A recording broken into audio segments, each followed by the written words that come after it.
धर बनी धीरज बनी, धर बनी धीरज बनी, बिना बर्फ का बीज, सब रंग पानी से बना, पानी कौन पुरुष का बीज। आ साखी जे छे ए साखी नो भेद जाणवानी खूब ज जरूर छे अने ते अने पृथ्वीना मालिकने लगती आ साखी छे।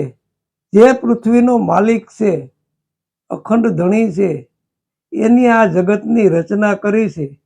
आ साखीना माध्यमथी आपणने जाणवा मळे छे।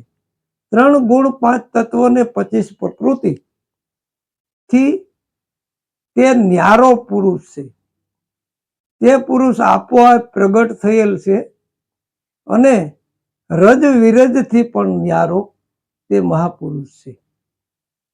के नथी नादनो नथी बूंदनो अने जगत रसिता पोते स्वयं जगदीश पोते छे। आ साखीमां जे आ पुरुषने दर्शाववामां आवेलो छे तेमनी 7 भूमिकाओ सप्तदीप संतो महापुरुषो अने ऋषि मुनिओए दर्शावी छे। ते अनामे तेमनुं अनामी नाम पण थी ओळखाय छे। आ કેટલા નામથી પરખાય છે એ નામ આ મુજબ છે। અખંડ સાહેબ એટલે કે જે ખંડિત ન થાય તે અખંડ, એને અખંડ કહેવામાં આવે છે। બીજું નામ છે અમર જોગી એટલે કે કદી જે મરે નહીં અને જન્મે નહીં એવો અમર જોગી પણ કહેવામાં આવે છે।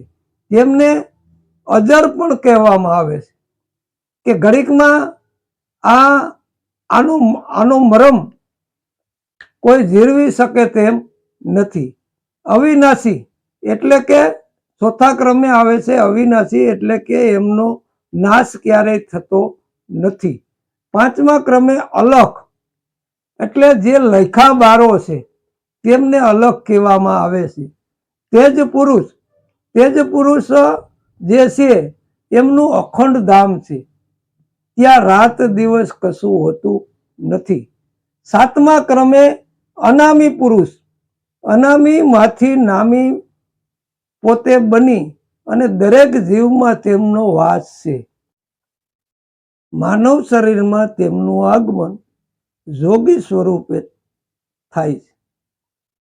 એની સાક્ષી પૂરતી વાણી ત્રિકમ સાહેબે કીધી છે કે આવી આવી અલખ જગાયો એવો અમારી મોલે, ઉત્તર રે દિશાથી એક રમતો જોગી આવ્યો।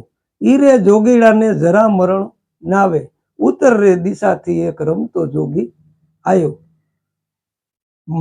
માયાના ઘેનમાં સૂતેલા માનવીઓએ જોગીમાંથી તેને જીવ બનાવી દીધો છે।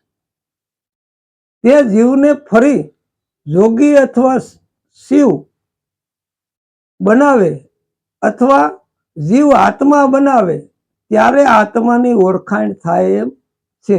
એટલા માટે છેલ્લે સાક્ષી રૂપે એક સાખી કે મૂળ મન તારું બાંધ, સૂક્ષ્મણા સાંજ, દ્રઢ મન તારું ધડે કરીને રાખ।